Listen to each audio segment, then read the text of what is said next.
This is a set review of War Machine Buster set number 76124, ages 7 and up.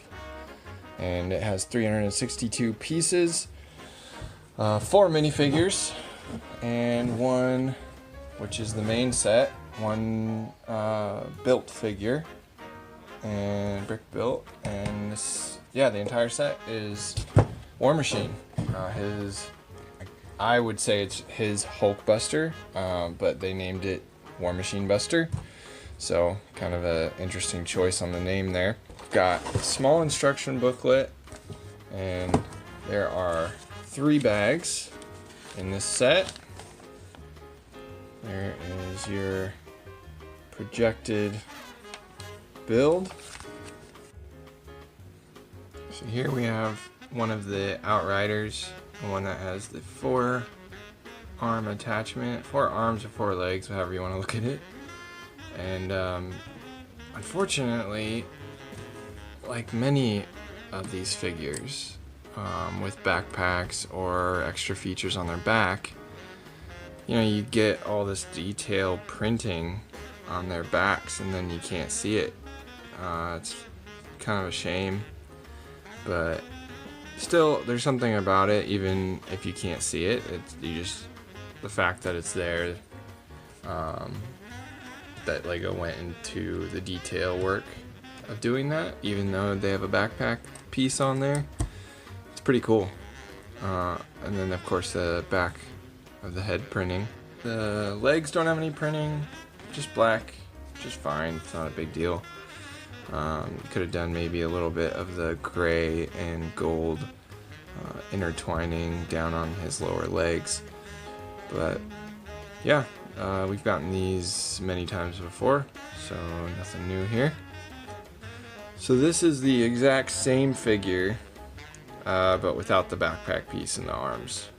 This is an Outrider that has just a shoulder armor piece, as well as these kind of Wolverine claw looking things.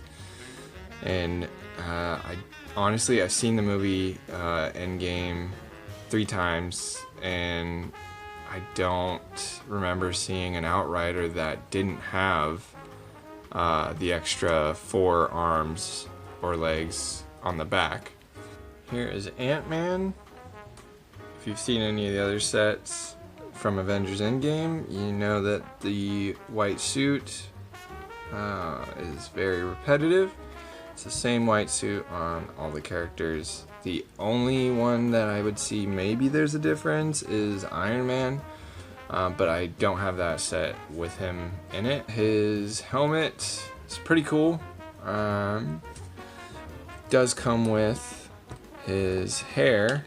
There's a surprise look on him. He does have 2 faces. So you got kind of a smirk, and then the surprise face. I think the surprise face really sums up Paul Rudd as he plays Ant-Man. And there's his hairpiece, but I leave that off because I just like having his helmet on there. Completes the figure. So it's really nice. This is going to be the same on the War Machine figure, but the printing on here is very fine detailing. I don't know if you can see, but he's got these kind of silvery spots in that darker area, which was very nice detailing to kind of represent maybe a type of mesh or you know, armoring. So love that they did toe printing. This is very nicely done. Here is War Machine, and the one thing I really love about this figure is his helmet. And I know that many of you will say, yeah, well, of course you love the helmet. It's the only thing new about this figure. Everything else is the same, but it's just a really great helmet. You know, you can take a little bit closer look. Yeah, look at that. Just clean detailing, and the contrast of the red eyes with that silver. I don't know, just it's a great helmet overall. Rhodey's got his computer projection face where they've got the hologram projected on the print. And then turn his face around. It's got a nice little smile. But I do like to keep the more serious hologram projected face on there, just because I'm gonna be displaying this figure with his helmet on, and if I want to, you know, just flip his helmet up for display, I can do that. The one issue, well, you know, one manufacturing issue that I have with this set, and I don't know if I'm the only one, so comment if you guys have bought this set, like, let me know, definitely let me know about this. I'm probably gonna end up emailing Lego to have them send me another helmet. So when I open it, nothing is wrong, it's totally fine.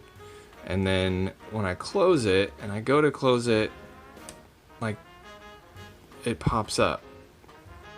And then if you try to open it again, it pops off. Definitely comment below, let me know, because that would be very interesting to know if this is a flaw with the War Machine helmet specifically, or, you know, did I just get, it's possible I just got a flawed piece. War Machine is known for having a machine gun or blaster. I don't know if there's bullets involved at this point in the advancement of the suit, so, but he does have a blaster on his, or a gun on his shoulder cannon, and then he's got a gun in his hand, which is just seems kind of uncharacteristic to have a straight pistol or a gun in his hand. Usually they being Iron Man and War Machine will have like pulsars or whatever you want to call them. The figure itself is the same. He's got a little backpack thing, but the print is the same as Ant-Man and the rest of the Avengers. Here is the War Machine Buster armor, which should be known as the War Machine Hulk Buster armor. It's a great mech, and there are flaws with it, but I mean, as far as it being a bulked up, kind of a bulked up Hulk Buster, yeah, I mean, you've got the shoulder cannon, and then the shoulder rockets, flick fire missiles. You got stud shooters all right here. Shoot them off with this right here. I guess I can shoot them off here.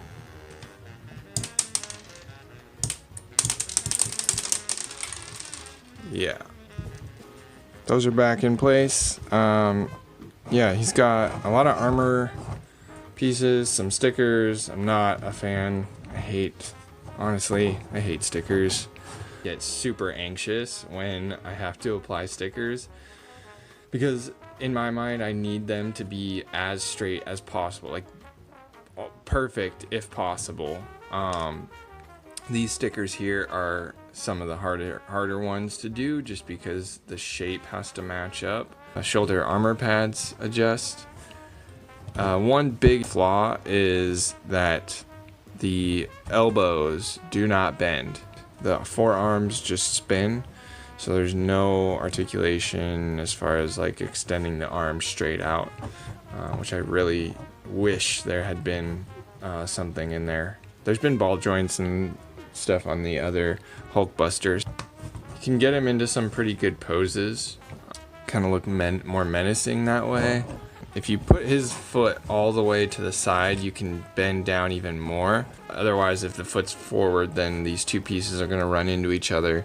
You won't get as much mobility out of him, or posability. Yeah, the back of him is not terrible. You can kind of see these as far as, in my mind, I could see them as like little jet propulsion things. It's not a huge deal. This is the only thing that kind of puts me off a little bit, but really, I mean, for the back of a mech, this is done very well in comparison to some other mechs out there.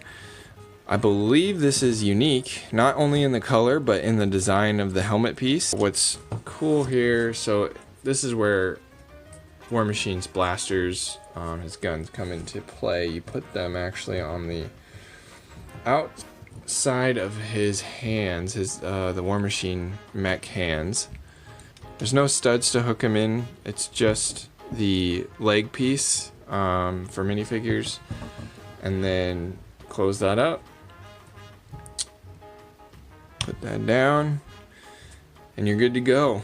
So overall, this is, I think, a great set, regardless of the fact that it is not in the movie. This is a great item to have as far as in the line of Hulkbusters, if only for the fact that it is another, what should be called a Hulkbuster.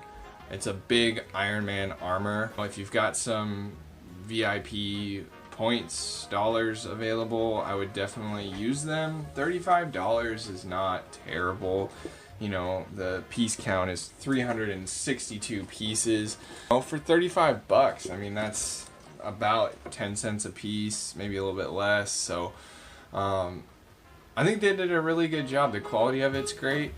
The major issue is the elbows. They should really make all mechs or Hulkbusters or whatever you're working with here, any type of build like this, you want as much mobility as possible, posability. So I think they kind of missed the mark on that, but overall, great set. You should definitely, I would say, go get it if you can.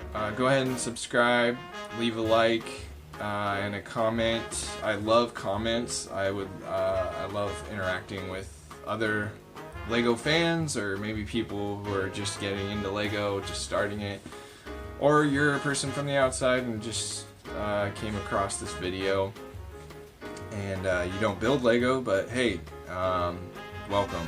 Have a great time, great day, great everything, and hope everything goes well for you. War Machine style.